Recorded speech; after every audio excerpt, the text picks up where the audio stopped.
Hello Year 7 and welcome back to your graphics topic. Now what we have in front of you is work that we've already gone and done. So in Photoshop you have learnt these tools and what they do.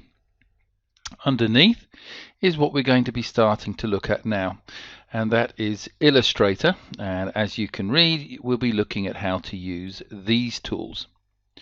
What you have created in Photoshop is something like this. Your vegetables might be in a different arrangement, that is fine. But what I do want you to make sure that you have gone and done is to have uploaded your Photoshop chopping board file into here. Once you've gone and done that, you are ready to go onto the Illustrator software. So let's go and have a look at that. Okay, so for Illustrator, your first job is this. Here's Patrick, and we're going to be tracing over him and coloring him. What I would like you to do is to click on the Patrick PNG, and that will download. Now you can get rid of this because we don't need that open. So we are going to be needing to use Adobe Illustrator.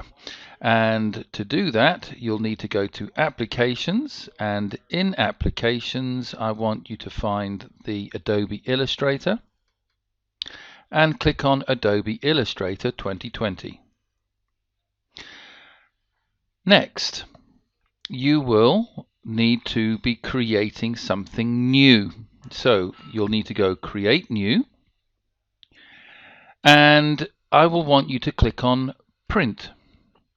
Now, we are going to be using A4, but if your A4 icon here is not showing, go and click on View All Presets.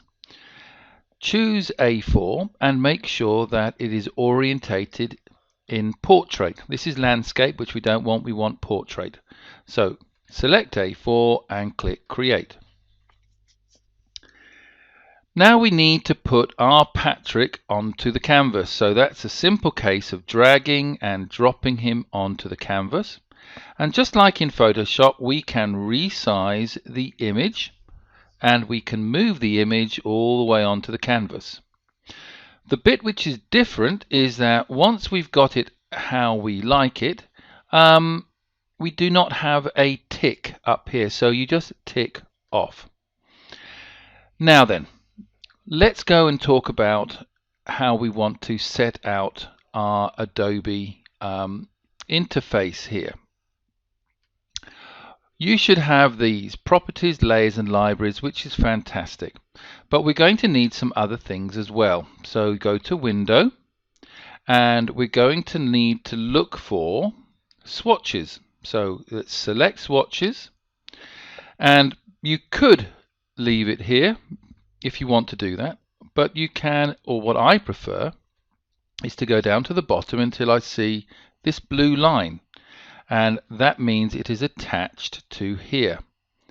So I'm going to click on Layers, and I'm just going to bring this up here, so we've got that.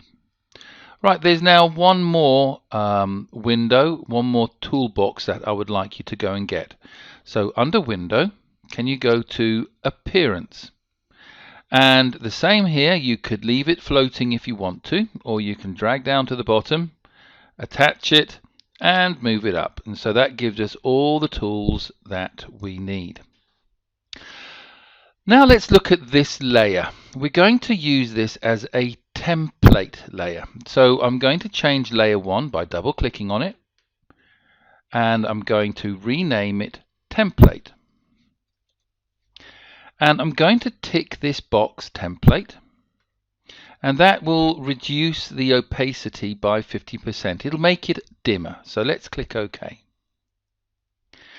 I want to create a second layer, and the second layer, which is by clicking on Create New Layer, is going to be called Outline.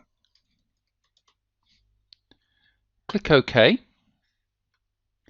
and it is on this layer, which does not have a padlock. It's on this layer we're actually going to go and do our tracing, and I'm going to show you how to do that in the next video. So thanks for watching, and I'll see you a little later. Bye bye.